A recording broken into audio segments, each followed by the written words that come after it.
ये 1976 का इस्लामाबाद है, जब ये शहर अभी अपनी जवानी में था। नई राजधानी का ख्वाब हकीकत बन रहा था, मगर गर्दोनवा में देहात की सादगी और देही जिंदगी की खूबसूरती अब भी गालिब थी।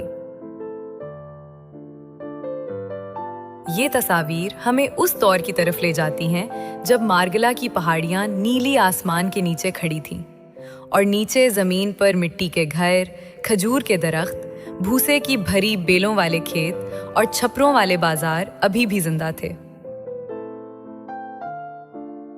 बाजारों में ताजा फलों की महक, आम, केले, संतरे, सेब हवा में घुल रही थी। जहां एक माँ बच्चे को गोद में लिए खड़ी थी और दुकानदार मुस्कुराते हुए सार्फिन को बुलाते थे। गलियों में तांगा और साइकिल चल रहे थे।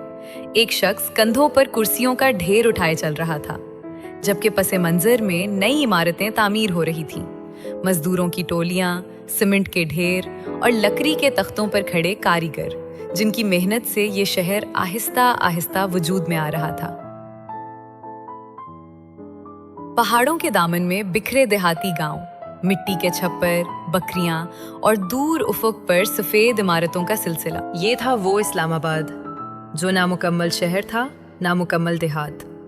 एक खूबसूरत इम्तिजाज जहां तरक्की की नई हवा और माजी की ताजगी एक साथ सांस ले रही थी। ये तस्वीर बिल स्ट्रॉन्ग ने खींचे, जो उस दौर के खामोश गवाह हैं। ये सिर्फ तस्वीर नहीं, बल्कि एक जमाने की दास्तान है, जब इस्लामाबाद अभी बचपन में था और हर कोने में उम्मीद, मेहनत और कुदरती हुस्न बिखरा हुआ था। ये पुरानी तस्वीर आज भी दिल को छू लेती हैं और कहती हैं कि तरक्की के उस सफर में कितनी सादगी, कितनी खूबसूरती छुपी हुई थी।